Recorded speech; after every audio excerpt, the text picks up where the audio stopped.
Yes, sir. Welcome to a new episode of alaunesports. Alaunesports available on Apple and Spotify. This is episode 53 with your hosts Mike and Richy. Today is Thursday, the 13th. 13th, yep. Yes. What's going on, Mike? Not much, man. I was having a good day, and then I wasn't anymore. What happened? You know what happened, Richie. You know what happened. Work? Manchester Manchester United. United, yeah. Manchester United happened. That's what happened. How was your day?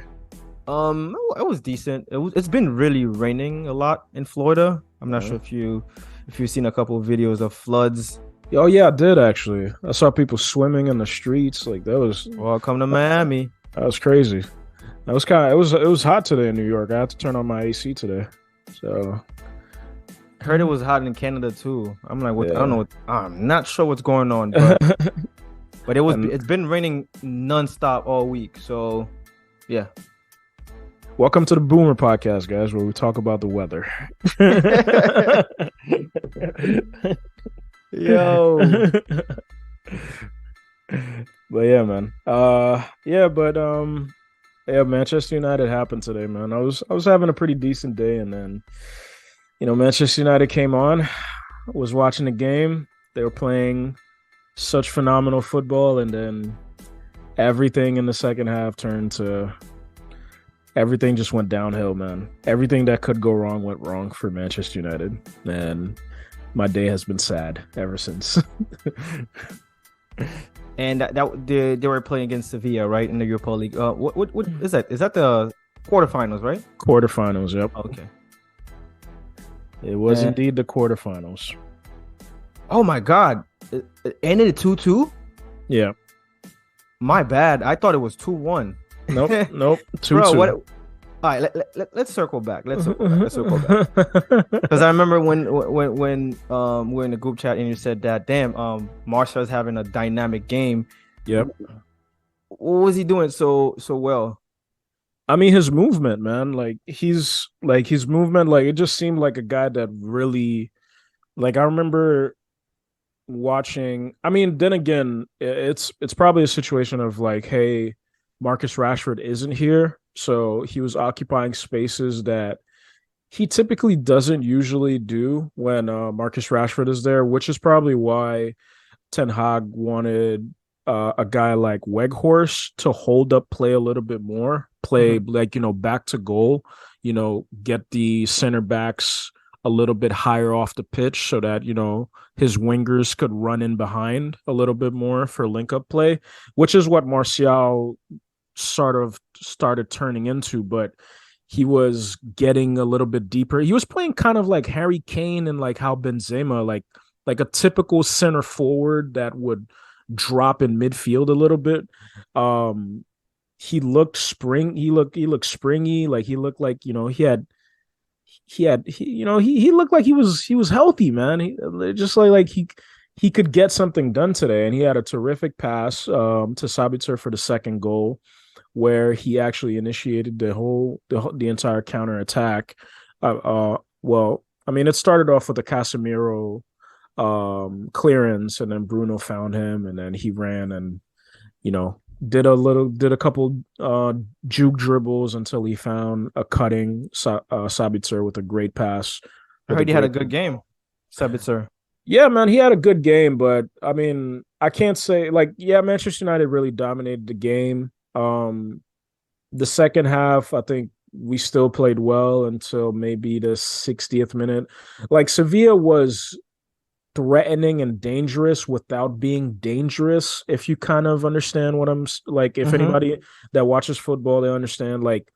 You could sense that they were in the game and they could get something out of the game, but they weren't really creating chances, because one of the things that was kind of surprising with Sevilla this season, which is the reason why their manager got sacked and they have a new manager now, and they've been playing so poorly in La Liga, was the fact that they had so much talent on the team, but yet they decided to play without a main striker at the beginning of the season. They were playing Isco as a false nine situation, and Isco's not even part of the team anymore. He's a free agent now.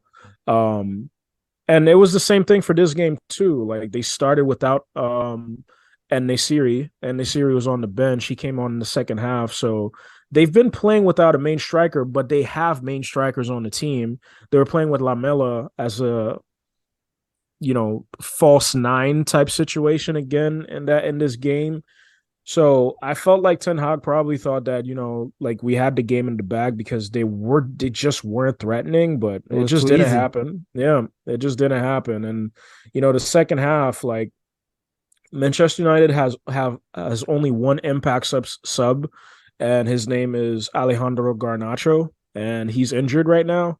So we have no impact subs. We have no bench, and it kind of showed. It kind of showed in the second half when we fielded a front three of Wout Weghorst, Pelistri, and Anthony Elanga. And yeah, I can't. I mean, if you know, you know. If you know football, if you know, man. Like that's just abysmal. Like so, yeah, Manchester United was playing attractive, really good football in the first half, really dominant. I think even in the second half, we created great opportunities. Anthony should have had at least 2 goals, in my opinion, but Anthony is Anthony. We could have had 4 goals easily in the game, but we didn't. And unfortunately, like Sevilla, Sevilla got the best of us at the end. Um, Ten Hag said that it doesn't look great for Lisandro Martinez. He was carried off by his Argentinians Yep. teammates. Yep. Seems that he suffered a lower leg injury. So it's looking like is it like the end of the season for him? It seems like so, man, because the way that it was like a non-contact injury, the way like he planted his foot, that's what I'm kind of speculating. I mean, obviously we don't know. Like, Mm-hmm. they have to do tests on him tomorrow. They said they ruled out his Achilles. It didn't look like an Achilles. It was literally fixated on his foot. So I'm thinking it's a broken foot or like a broken toe situation where he just couldn't put any weight on his foot. So that's why he had to be carried off and then eventually stretchered off. Yeah, man, it just sucked, man. Everything that could go bad went bad. We lost our 2 starting center backs. Both Varane and Martinez got injured. Yep. Bruno Fernandez got a stupid yellow card, which ruled him out of the second leg. Rashford is already injured. Luke Shaw's injured. Will Rashford be ready for next week? They said Because they said there's a chance because it is a groin injury. They said there's a chance, so they're not going to rule it out. But honestly, at this point, because of the fact that Manchester United has played so many games and we're already in the FA Cup, I think that's probably our best bet. I think for the better of the team, like Manchester United should really start focusing on the Premier League and trying to secure that Champions League spot. and then And recircle next year. yeah, man. I think like, hedge your bets. Like we blundered in this tie. We were at home. We were dominating. We could have tucked in like at least 5 goals to Sevilla and called this a tie, fielded the fucking youth team in the second leg on next Thursday. But there's just too many games, man. It's just too many games. Martial just came back. Ericsson just came back. He looked totally off the pace today. Ericsson was absolutely abysmal today. Damn. Same thing for Malacia. I was begging for him to be subbed off. I think if Luke Shaw was available, he would have been subbed off at the half as well. But I forgot Luke Shaw wasn't available. Like even in that situation, I think that Ten Hag should have probably considered maybe playing Diogo Dallo as a left back because that's how bad Malacia was. Like I was getting stressed out in the first half because the left side of the pitch for Manchester United was the weakest part. Sancho and Malacia, like they just weren't doing enough. Like Malacia, You're not too keen on Sancho too. yeah, I'm not, man. It's just like, and I said it in a group chat. He's giving me Ben Simmons vibes. Like Ben he Simmons.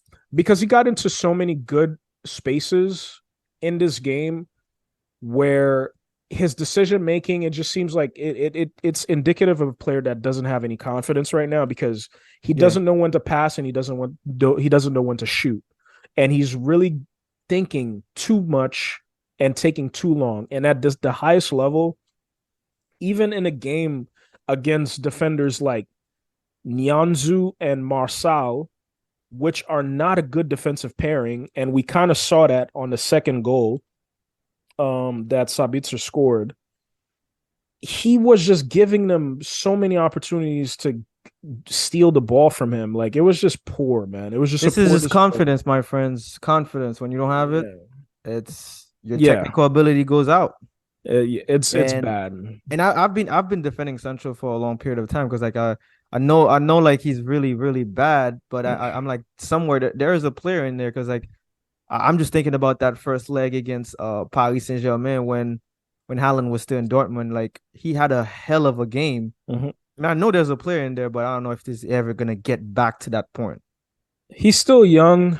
I don't It's know very if it's hard to get it back when you're not when you have zero confidence, and so especially this was supposed to be a huge move for him, and then it's looking like a failure. yeah, Can you come back from that? Because like it's looking like when you get more players next year or in the upcoming seasons, he's not gonna be able to start, and most likely they might sell him at some point. Wherever he goes, can you get back to that? yeah. It's a tough question. I mean, he's young, and the other thing that's probably weighing on him too is the fact that he's one of the what top 15 highest paid players in the world right now. Um, I think he gets I think he's top of the wage bill for Manchester United. If I think no, I think it's still De Gea, which is why they're trying to restructure his contract um to maybe lesser his wages. But yeah, man, he was just poor today. And then, like I said, I think yes, the players should deserve criticism, and we definitely got unlucky there at the end because when it rains, it pours. When it Because really pours, we eventually ended up having to play with 10 men because Licha got injured and we were out of subs because Ten Hag made all the subs already. Because at one point, he just brought up three players at once, like just took off Bruno Fernandez, who was on a yellow card, but he was already suspended for the next game. So I don't understand why just not leave him on. Trust him. He's played on a booking for ages and that hasn't gone sent off, even though he said that the referees warned him that he was close to a second booking because he was just complaining too much. Um, but yeah, man, he took him off. He took off Sancho, who did have to come off, and he took off Martial because Martial just came back from injury. But I just don't think that was the call to make. Especially, with Anthony, the way Anthony was playing. I mean, Pelistri did come on late. Pelistri came on at the 80th minute. But it sucks that it happened. But I think yeah, his substitution absolutely killed the game. I don't think they were the right calls to make. I don't think this team is equipped to play without Bruno Fernandes, unfortunately. And it kind of showed. Like once Bruno Fernandes came off, the team couldn't string passes together, man. Like it was tough for them to string passes together. And yeah, once yeah, he came off, it was over he's getting 18 million average salary. for Sancho. For yeah, Sancho, because the hair getting 19, Yeah. he's So getting yeah, 18, but that's crazy. yeah, Rashford is like one, two, three, four, five, six, seven, eight, nine. He's nine from that like yeah. Well, it's gonna 10. change now. It's No, gonna it's change. definitely gonna change, Yeah, but it's crazy. Like yeah. Anthony's getting more, Martial is getting more, but and Sancho's really up there, like you're saying, yeah. So yeah, man. So we lost both our center back pairings. Shaw don't know when he's gonna be available again. Rashford, hopefully he's back for the next tie. But honestly, I would just conserve him. I don't think it's really worth the season and the Champions League position at this point in the Premier League. So hedge your bets, call it a good run, call it a good resurgence, call it a good job well done for your first season at the helm. But field the youngins for the second half for all I care, man. I don't think it's worth it. If you had to sign two players this summer, who would it be? For me, it would be Harry Kane. Just one and two. Just and two. When you um got two options. Bellingham? Nah. I don't think you're gonna that have enough. If you get Harry that's Kane, the thing. you Like might it not would have be. enough for him. Yeah. I'm like juggling between Harry Kane or Declan Rice. So it would have been But Harry Kane and Declan Rice. no, or No, you have like, two. You have two. oh yeah. Yeah. Yeah, I mean the rumors came up today that McAllister is also on the list for Yeah. Chelsea, United, Arsenal and and Liverpool. Yeah. Liverpool. Um, considering the price tag of Harry Kane, I know we need another deep midfielder. But I think we also need creativity. But if I were to sign two players, I think it would be McAllister and Harry Kane. Because the team just can't perform without Bruno Fernandez, man. It's just so bad. What's your pitch for them? Like if they had to come to your squad, you have five. Yeah, like if you had like 1-2 minutes for Well, to. for McAllister, it's a bigger profile, so I don't think I need to pitch him to come to Manchester United. Like you've been at Brighton now. You're 23 years old. You got You're McAllister right in front of you right now. What do you tell him? um, well, you're 23 years old. You're at Brighton now. I think it's time for you to take your next step. And I think Manchester United and the project that we're building, this is the next step that you can take to ascend to become one of the better players and one of the most recognized players in world football. What Like, about and Harry Kane now? He's right in front of you right now. well, you haven't won a major trophy since you've been at Tottenham. Um, we have one of the best English wingers in the game in Marcus Rashford. And I think the same partnership you have with Song Heung-min, you could replicate that with Manchester United with Rashford. And I think that combination would be one of the most lethal combinations in Europe. And we have the other assets like Casemiro, Rafa Varane, Anthony. We have a World Cup winner in Lisandro Martinez. That could get us to where we need, and you would be the missing piece for us to winning trophies because we need goals, and you bag goals. Honestly, you got Harry Kane at when you're saying you haven't won any major trophies. Like, bro, just sign the fucking papers. Well, Yeah, Manchester United is gonna be with Sevilla Thursday, April 20th at 3 p.m. yeah. And that's gonna be in Sevilla in the stadium of Ramon Sanchez John, if I'm saying that right. Sorry, guys, but yep. All right. Let's move on to Good job to them though. They played well. Sevilla is always a hard team Yeah. to play against in the Europa League because when they were under Unai Emery, they were like always in the finals somehow. So it's like Real Madrid in Champions League. They have that in their DNA, even if it's not the same squad, but it seems to be their competition, kind of. Yeah. So since we're in soccer, let's just move on to the Champions League. Like Real Madrid's Chelsea. Mhm. Um, I'm keep seeing this all over every podcast I'm listening. Is Vinicius the best left winger in the world right now? Dude, I wanted to bring that up because I'm like, yo, I feel like I don't hear his name mentioned with Mbappe enough, in my Well, opinion. they've been mentioning that not all week because the game was on Wednesday. The game was yesterday, actually, Mhm. sorry. But all afternoon on Wednesday and all morning, they've been saying this. And then I was like, let me save that for the show to ask you guys. Especially I wanted to ask you and Ben, but Ben is not here. He's gonna be probably Mhm. next pod. But is he the best winger right now? Left I winger? I think it's tough to say, but what's your opinion on that? I think so, man. I think so because And why? I mean, you look at the opponents that he faces, and we're looking at the. I'm not looking at La Liga, right? I'm looking at the European stage. What he's done last year and into this year, like going up against some of the best right backs. And this dude tagged them too. Like, bro, you wild for that. But they friends. Yeah, like the spirit of competition is there between Mhm. those two, man. It's just like, dude, like you know the guy's coming. You know, pause. You know he's I didn't even catch that. Hey, yo, yo. you know the scouting report. You know he's coming, man. But they can never stop him. And he's always a one-man wrecking crew. And the partnership that he has with Benzema has blossomed over the last 2 years. Yes, he still has a lot of work to do because the the opportunities that he creates are so lethal that he could be a guy that scores 35 goals a season, but he's just not there yet.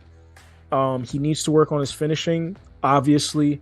Uh, but yes, I think so, man. Like, Liverpool, Chelsea now.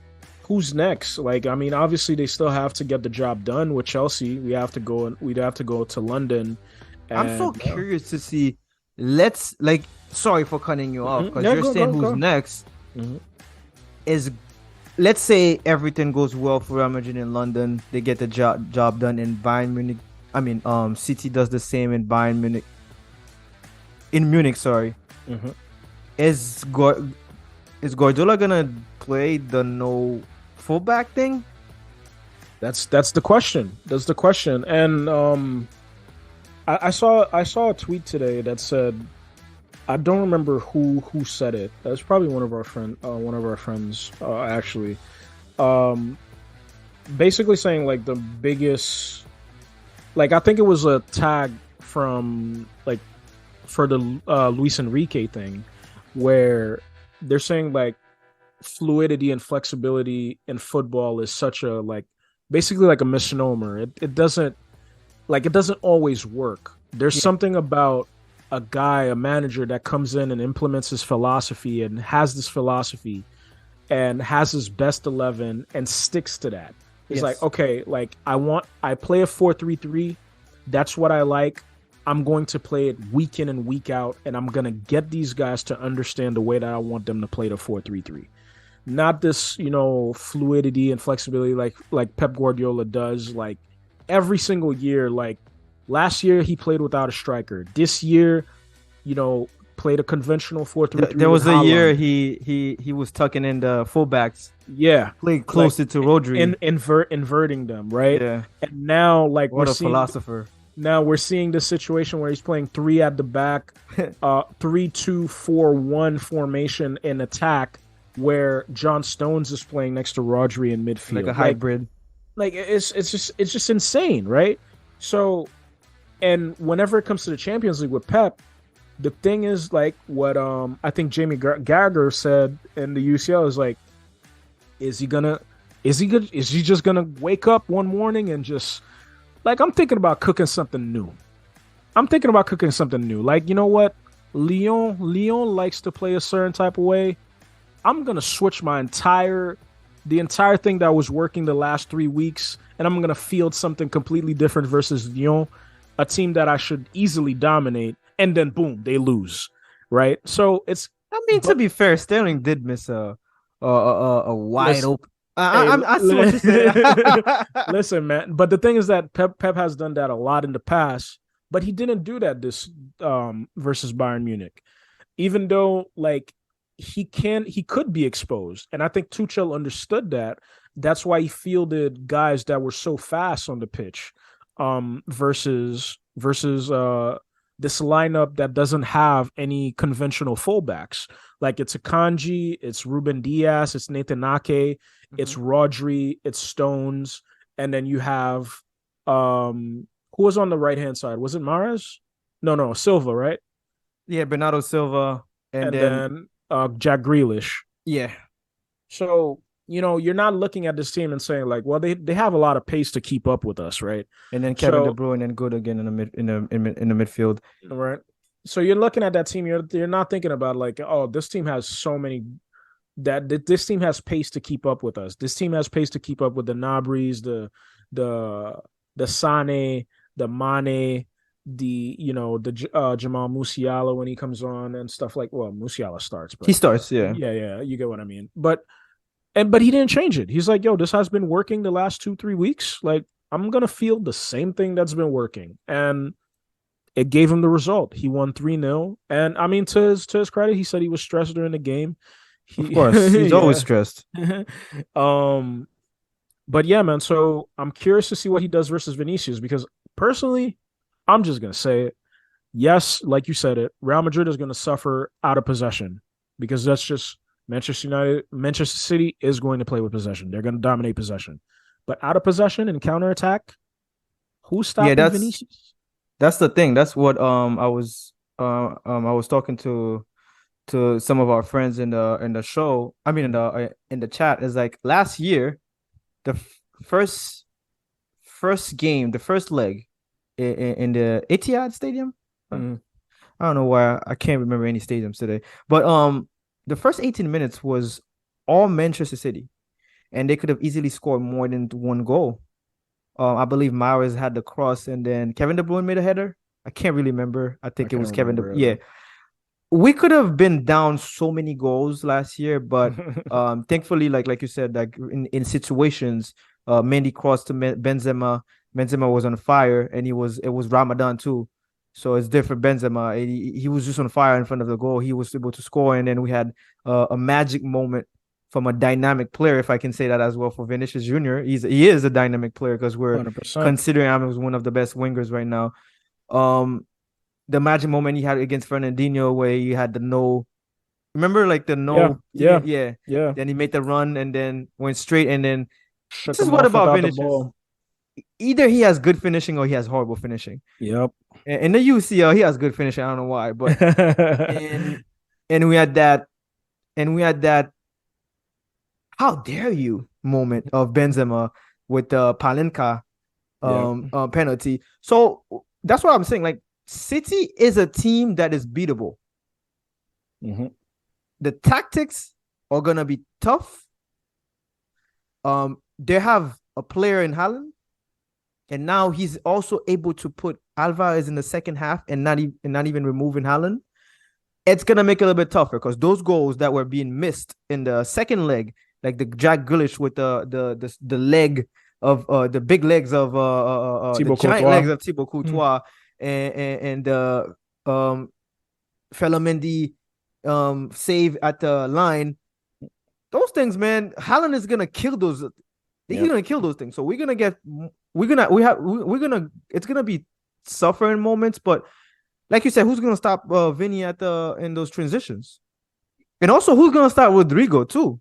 Because Yep. Rodrigo, I feel like people are not really talking about Rodrigo. I think like out of the he's one of the he's a very dynamic player. Like if I'm not mistaken, Yeah, like so do a lot of technical, things. man. He's He's so able to cut, technical. and Yeah. his combinations with Benzema are so pure.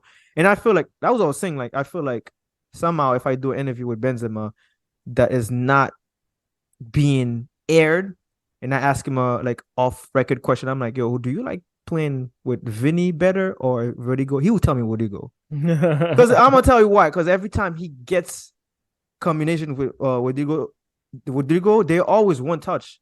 It almost feels like they understand each other so well, bro. Yeah.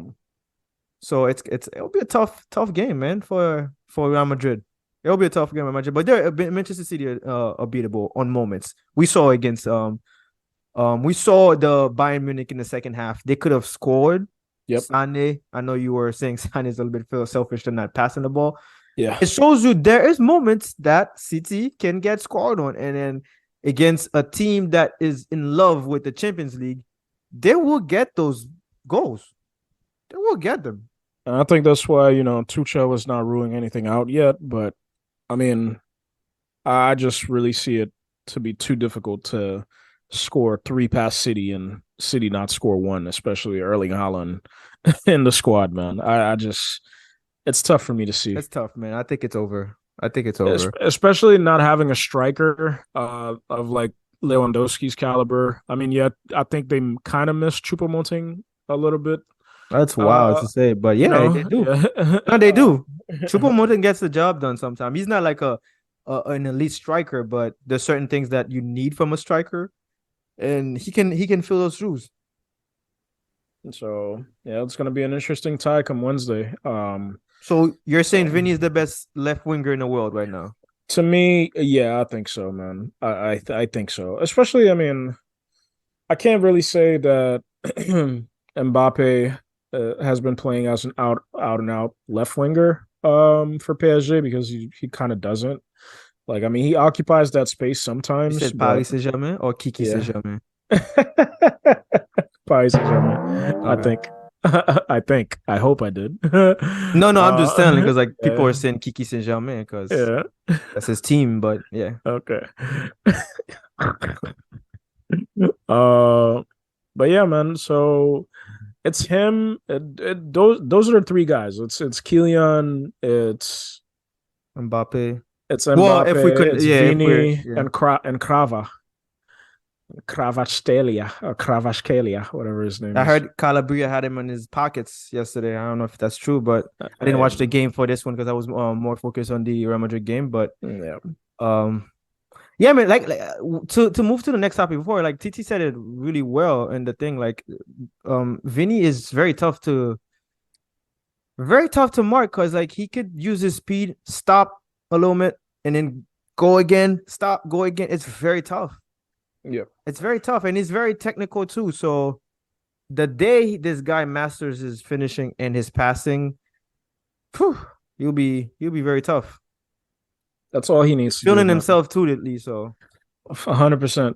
Like it's just those moments like when we look at the game versus Villarreal that they lost 3-2 at the weekend, which probably gave Chelsea some false hope. It's like psych, that's not the same team. it's like, hey, That's listen, not the man. Once this Champions League song plays, Real Madrid is just built different, bro. Yeah, Like, man. Everyone is just different. Even Nacho's different, bro. Like just to tell you, bro. it's just like they put the it's like they're playing FIFA and they put the CPU customization to 0 and the sliders for Real Madrid goes to 100. Yeah, Like when it's the Champions League games, so it's like it's just different, man. It's it's like just forget. different, bro. But yeah, man, like Vini had a lot of chances in that game and he didn't convert them. Um and yeah, that eventually costed Real Madrid. So I think he really needs to be more poised and work on his finishing. I don't know if Real Madrid has a striking coach. Um I would hope that they do. They're such a big club, but I think that's one of the things that did wonders for Marcus Rashford this season. Mm-hmm. Like, his finishing has just improved considerably this year. Because again, he was one of those guys that he always gets in good positions, but his finishing touch was just lacking. Like he would miss so many goals, just so many goals, just so being so wasteful. And I feel like that's the same thing with Vinicius right now. Whatever his goal tally is at the moment, I think he's at 20 plus right now for the season Mm-hmm. He's across like all 24, if I'm not mistaken. across all competitions. He should have at least been at like 32, like, because that's how many good opportunities that he gets. But yeah, in my opinion, I could be biased. I think Vinicius is the best winger in the world right now. Fair enough. And I'm not. I'm gonna say something as well. I've seen Vinicius play live. It wasn't like a professional game. It was the Roberto Carlos versus Ronaldinho's friend. Mhm. He's fast. There's he can get to the other half so quick, and you have no idea, Mike. And then the ball looks like it sticks on his feet. I think that's one thing that happened is like Antonio Pintus worked with his fitness, Mhm. and I think that's helped him a lot. You almost seem that Vinicius is never tired. He's Yeah, young, but he's never tired. So yeah, he worked very well on his fitness. I think this summer maybe he's gonna work a lot with his finishings. So yeah. That yeah, guy, he's very fast. Like he gets to his. Whew, and that's one of the things. Like, if you want to be the best, like, you got to be able to play gotta 90 be work. minutes. Yeah. You got to be able to play 90 minutes, and yeah, his fitness level is there, man. Like, it's got guys like him and Mo Salah, for example, man. I'm always impressed by their fitness level because Yeah. they put shifts in, man. Yeah, Like, man. they put shifts in, like they Yeah. run. Yeah, man. Hopefully, like if Ancelotti comes into Brazil, like he they I don't know if I don't know if Neymar is gonna be healthy all the time, but that partnership on the left wing is very deadly.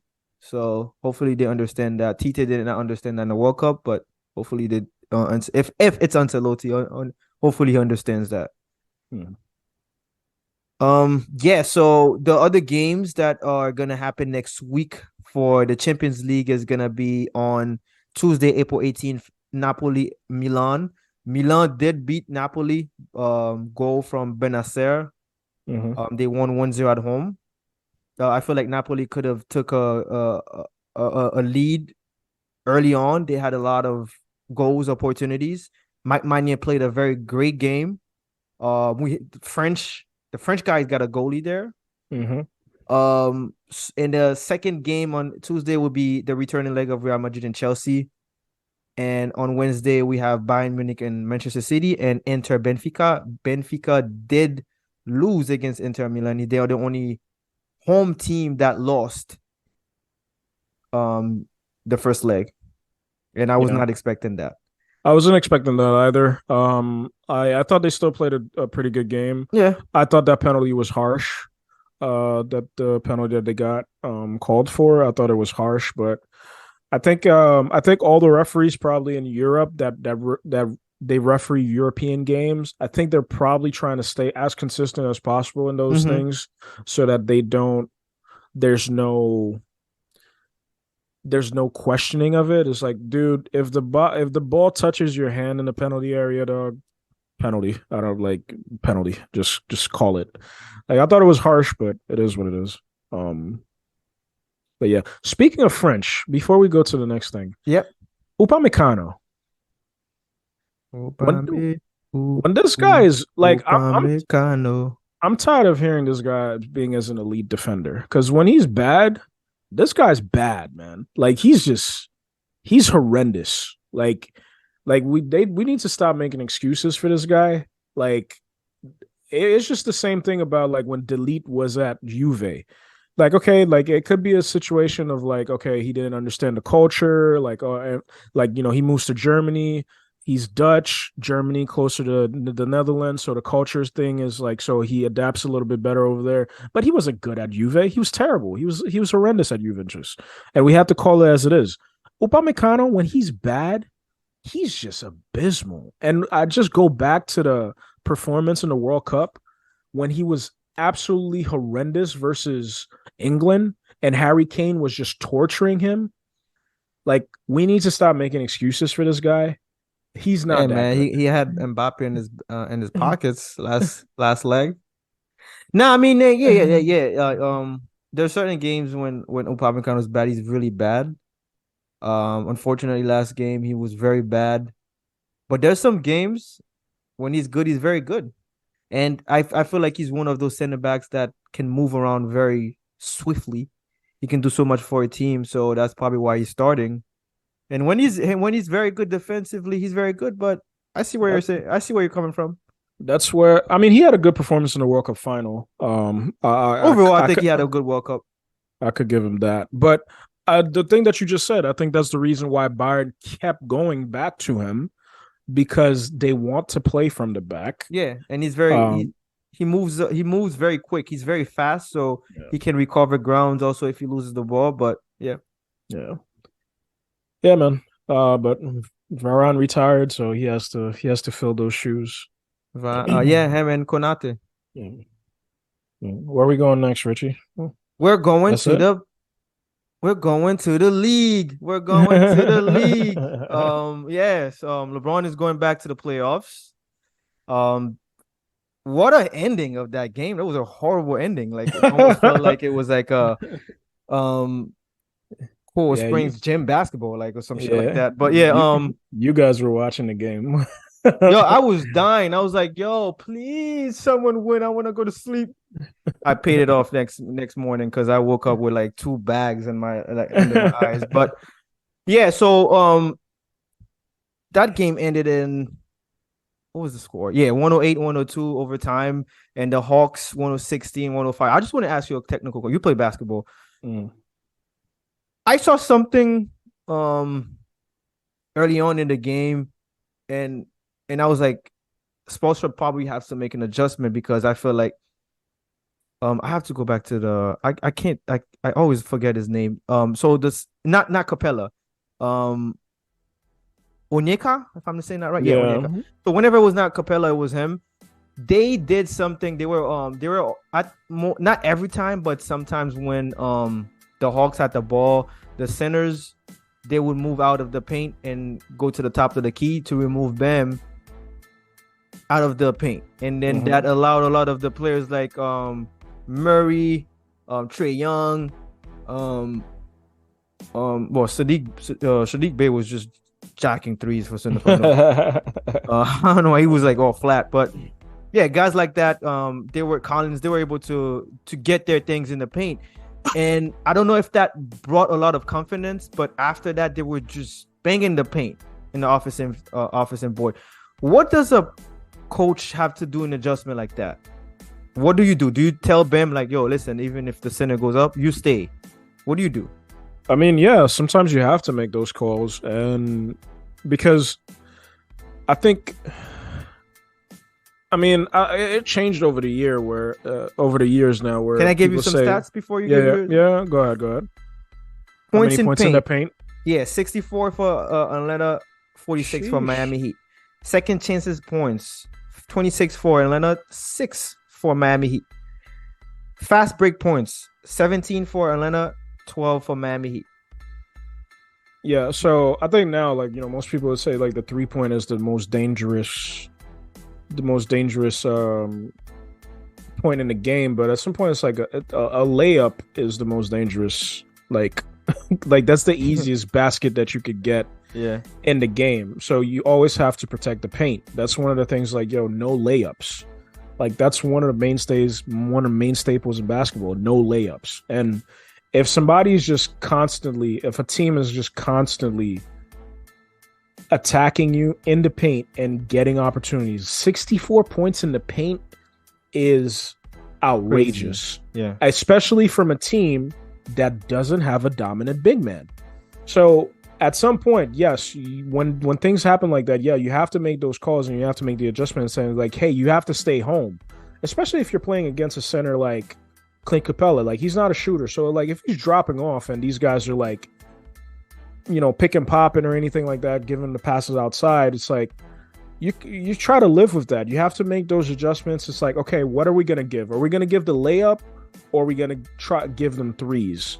And I think that's where Spo was probably conflicted, because Atlanta they do have shooters. Yeah, they do have some shooters. So if you're trying to collapse in the paint, trying to protect the paint a little bit more, and those centers are receiving the balls and passing it to open mans to the 3-point line to get better opportunities at better looks at threes, you just have to make those calls, man. I don't know. I would take my percentages. I would play my percentages and be like, dude, we just got to buckle down. It's the playoffs. We're playing for our lives here. Like, all you guys, Kyle Lowry, you just got to run, bro. Kyle Lowry was the only one that was pushing the ball, and every time he pushed the ball, good thing happened. And I was saying that every time Bam gets the ball, and it kind of reminds me last year of the series, the Heat versus the Celtics. There were games that they were not pushing the ball, and there were games where they decide to push the ball, and every time they did push the ball, and then Bam gets the ball, and the defense is not set, it's very hard to guard him, because it either resolves in a dunk or a layup or a foul, because the defense is not set. So it's I don't know, man. It's just that I feel like they were not pushing the ball. Only Kyle Lowry was just, how many points he got? Like 33. Yeah, he was the only one that was playing aggressive and understood the gravity of the situation.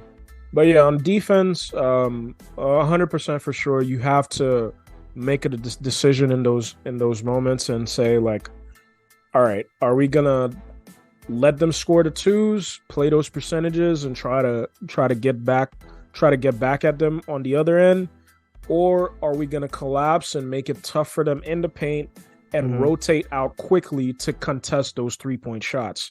And that's what that's the decisions that you have to make. That's what teams have to do against Golden State, because Steph Curry is a very good penetrator off the pick and roll. He can shoot the three, but he can also attack the paint. And sometimes that's what you have to do. You have to make Wait, that you, decision. you meant to say Trey Young? No, Steph. I was using the Oh, Golden an State example. Okay, comparison, okay. yeah, Yeah. comparison as well. Okay. But like, when teams play against Golden State, it's like, all right, are we gonna give Steph an open lane as well to attack us in the paint, or are we gonna, let him jack threes off the pick, like, off the screens? And Hmm. they try their best, but he still gets both. Yeah. That's he Steph still Curry. he still gets both. But teams have to buckle down when it comes to that. I don't think Miami did that enough, because I was seeing some layups that Trey Young was scoring, man. I was like, dude, this looks like a preseason game, bro. What about your team? Or should I say the Yard DeRozan? All I could say is that Scotty Barnes said like, "Oh, I heard someone screaming and he didn't know it was that." But Scotty yeah, Barnes, you is not him. He used to say this. 18, 18 missed free throws from the Toronto Raptors. I think that's probably one of the disadvantages of probably playing at home for them in that situation. And one of the opposition's fans were under their basket, which kind of sucked, because when you're shooting free throws at home, the audience, the arena is usually quiet so that your players could focus. And so And if you had when and they you had and you had yeah Daryl like screaming the hell out of our lungs. Like yeah, I don't know, man. I think, yeah, I just think the Bulls got lucky. They were down 19 points. Yes, okay, great job. You guys fought back to get back in the game. Yes, the Toronto Raptors did miss 18 I free mean, don't throws. I mean Zach LaVine went off too second No, half. he definitely popped off, and he played like a baller, like the baller that I know that he is, one of the most efficient scorers that I've ever seen in Patrick my Williams had a great game too. in my opinion. Yeah, and that's the thing that's frustrating with this team. It's like they're the pieces are there. Like, we have Zach, we have DeMar, we have the bald eagle, we have Vucevic, we Yeah, have Pat Patrick. Bev. We, slow down there. But yeah, I guess, man. Pat Bev, the playing, The playing champ. king. Yeah, the playing champ. But yeah, the pieces are there, man. Some of the guys are not coming along. Like, what's his name again? I forget. Kobe White, for example. I just don't think he's. I mean, he's a You gotta rotation move piece. him. He's a rotation piece now, but I just don't think he's that good. Unfortunately, he didn't develop into what I thought that he would become. Um, and yeah, and Lonzo, unfortunately, with his injuries, it's not looking too good. So for me personally, I just think that I don't think the composition of the team is the right setup. I didn't want us to win, which is crazy to say as a fan, because I just want them to blow this team up, especially after the tweets that Dame put out. Well, not tweets, but the quotes that are coming out of Dame, Yeah. with how frustrated he's With the been, organization. yeah, with this year. I think this summer some moves are going to be made. I don't know if they're going to be made in favor of Portland, where players are going to come to Portland, or he's going to move out of Portland and go to another. To the Heat? To, I mean, in my opinion, Dame should leave the West. Like, who are you gonna beat, dog? It doesn't matter who they put on that. If they're not named Kawhi or Kevin Durant or LeBron James, you're not. Who are you gonna beat? Are you gonna beat Golden State Warriors? No, you're Nope. not. You're not gonna beat the Clippers. You're definitely not gonna beat the Suns right now, after they get a training camp under their belt. I don't even think they can beat the Memphis.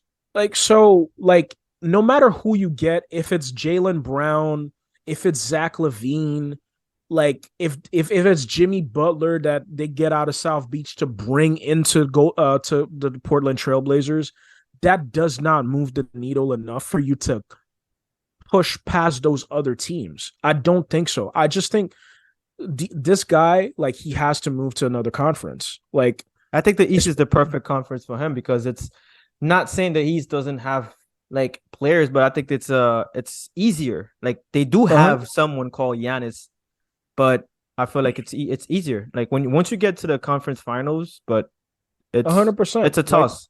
when we're looking at it right now with how flimsy the Philadelphia No 76ers disrespect to are. the Celtics and the Philly, to be honest. No, But no, yeah, no, definitely not. But with how flimsy the future of the Sixers are right now, we don't know if Harden is going to stay or go. It's looking more likely that he'll go, but then again, those are just rumors. But when you're looking at the Eastern Conference, it is literally the Bucks, the Celtics, and now the Philadelphia 76ers. There are no players I would in join Embiid.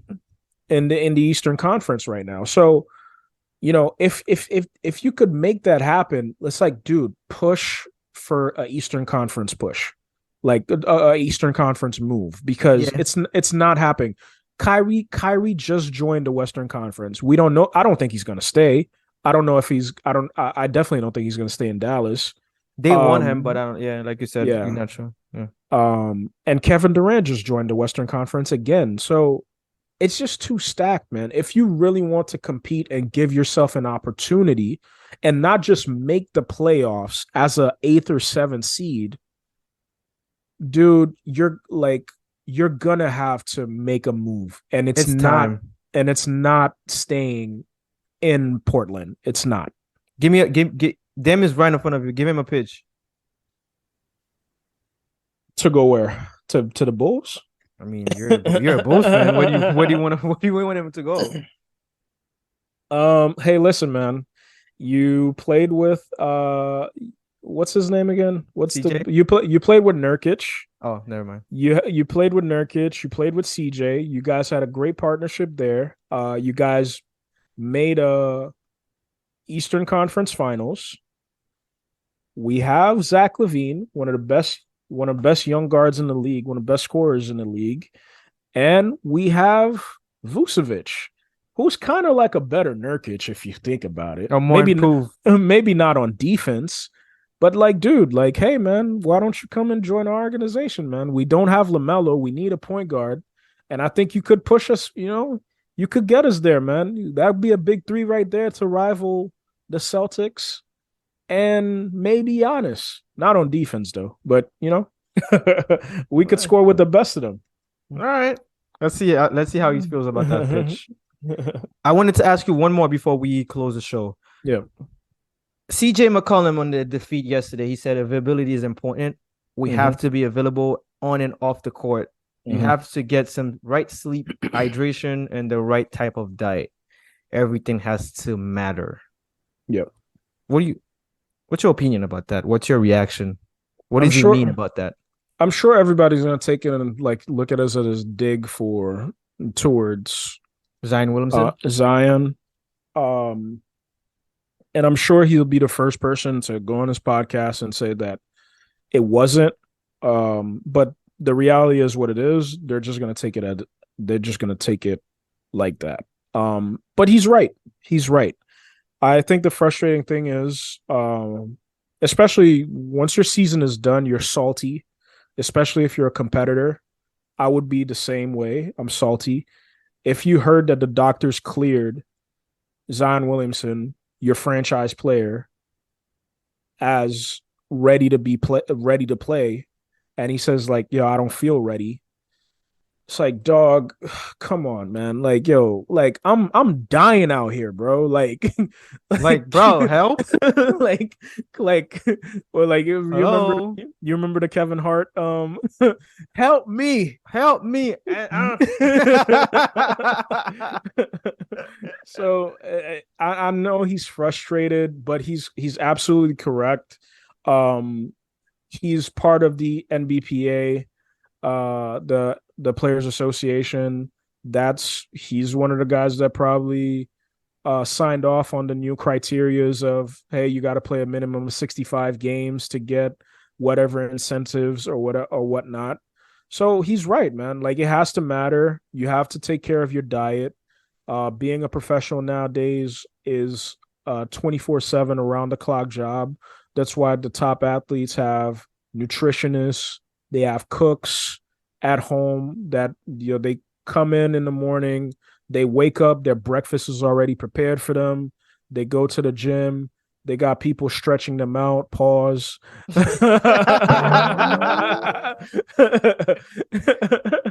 All that stuff, man. Because like, if you want to be the best and you want to achieve certain heights and you have expectations and goals, that's the type of dedication that it takes. And maybe what CJ was saying is like he's probably realizing that some of these young guys don't have the same vision as he does, because at the end of the day he's older than these guys, right? Yeah. So Yeah, Zahn is yeah he's been Zahn tossed is for a long time. Pause.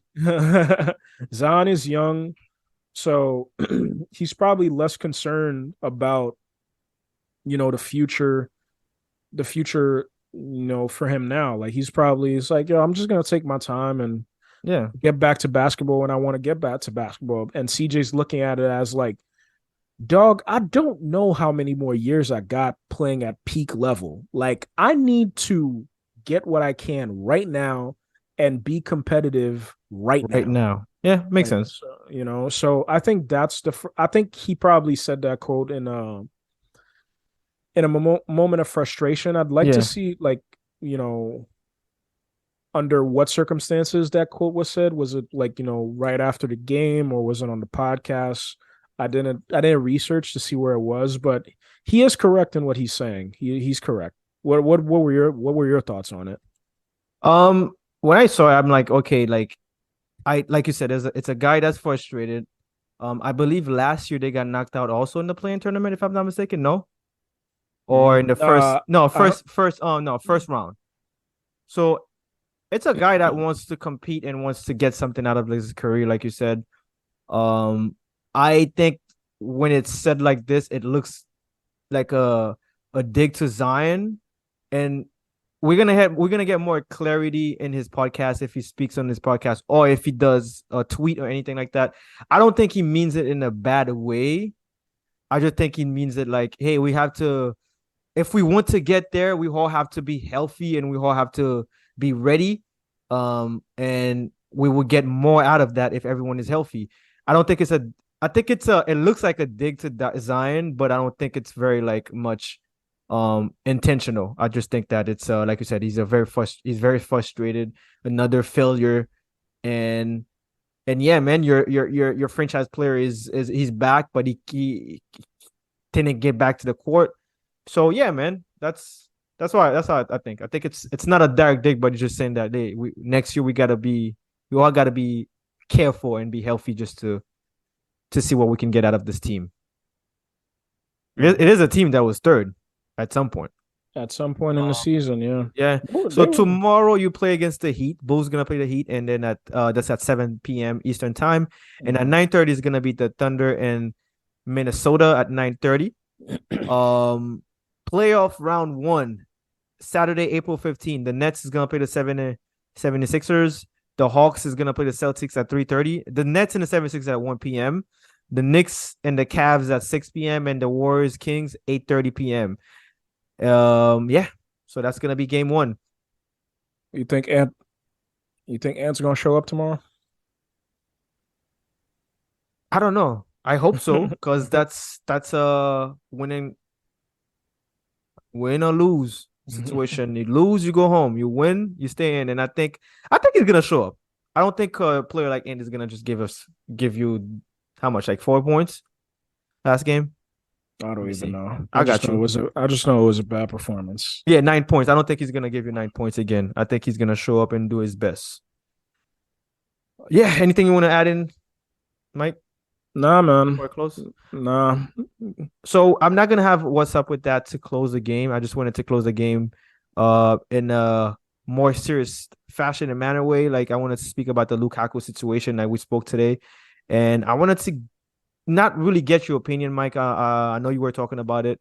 I wanna see how you feel about it. Like, what needs to be done, and then also like, yeah, just give me like your feelings. I'll go first. I think it was kind of like outrageous that they did not reverse the yellow cards, and then they were mentioning that in a case like that, the player should not um kind of like, well, how would I, what word should I Taunt. say? Yeah, Taunt. taunt the the the fans. fans, but in a way, like it was he was being abused. And Mm. he didn't flip them, he didn't curse at them. It was just it's not it was even like I remember Moise Keane and against I believe Torino. That was not even that situation where he was dancing, even though I don't think it mattered. Mhm. Like Titi Henry said, he would have probably done worse. What's your before we close the show? What's your opinion about that, and what kind of advices you would give in the audiences? Yeah, man, there's such a big conversation that we could have about this Yeah, because there's so many um what should I say, like different analogies that I could bring up or different like different situations that parallel this that I think like are kind of like intertwined. Like yeah, man, like you said, it was ridiculous that the yellow card wasn't overturned because like we saw on the CBS show on the for the Champions League where they brought a female referee on and she said that yeah, they're actually rules that says like hey, we have to yellow card players that antagonize or taunt or exacerbate fans. Like they have to be yellow carded. But then when I'm looking at it, it's like, yo, Lukaku, that's his celebration. That has been his celebration this entire season. Um, but yet he gets yellow carded because he's looking directly at the fans because they're being racist towards him. And I'm just looking at it as like, dude, in the spirit of competition, it's the same thing of like me not understanding. It's like, yo, if somebody's like playing like in a fashion where like where Vini, like for example, like when he's being flashy, they're saying like, oh, he's being disrespectful to his opponents or something like that. It's that's like, his dude, game. it's like get good, get better. Like that's not my fault. You can't defend me. It's like, yo, if I'm embarrassing you, then get better. Like, okay, like yeah, you could hard foul me, but don't be physical in a way that you're trying to harm me. Like, you get That what I mean? that's like Neymar in France. Like Yeah. Yeah, so it's just like I feel like there's like in the spirit of competition, like these people don't understand like they don't understand competition. It's like there's trash talking competition.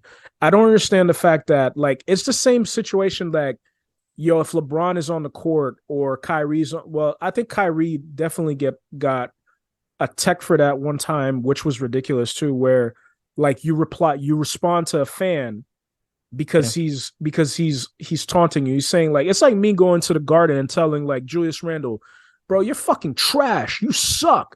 And he's like, yo, shut the fuck up, fat boy. And he gets a tech for that. It's like, why? It's like, why would he get a tech for that? Like I'm he's jawing at him. responding. I'm drawing at him. He's And drawing at me. he's also in the heat of the moment Yeah. as So well. Like like it is what it is. Like yeah, those things should be allowed. The fact that a player retaliates in a way and then people is like, oh well, it incites violence. That shouldn't be on the player. That should be on the person that started the whole thing. Like I can understand if it was Lukaku, like being disrespectful in a way, and then people are mad and they want to retaliate, but they should retaliate in a verbal manner, in a trash talking in a manner, not clean in way. Yeah, yeah, trash exactly, talk, say anything you want. not But racism, yeah, not racist, you not wanna call him a violent. big head, call Yeah, him a not big head. not racist, not violent, none of that stuff, man. Like I just don't get it. I think football needs to do better, and like you said, man, it's just gonna be the players that have to unionize in a way, and they have to take a Just walk stance, off. and they have to take a stance together. Otherwise, that thing's just gonna keep continuing. Walk off, man. If it make them feel like they lost their money or Yeah. something like that. I don't know.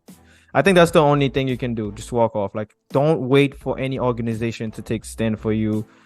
And then nah, it's about you. Like if you want changes, like if it happens, I feel like players should do. I feel like if players do that more, it's gonna piss off the organization. It's gonna piss off the fans, and that's where when you start pissing people off, that's where changes start happening a little bit slowly but surely. You know, and he did the same celebration at Benfica. He didn't get yellow carded there. See. All right, that was episode 53. Yeah, we're gonna be back next week. Mike, you wanna try again to give it another title? Nah, I got no titles No today. title. I'll think about it. Episode 53. Thank you guys. Like, subscribe, and follow. And like I said, interact with us. We're gonna have the Twitter handles on the descriptions. And yeah, man. Thank you again. Thank you again for everyone who's listening. Episode 53. Thank you very much. Available on Apple and Spotify. Peace. Peace.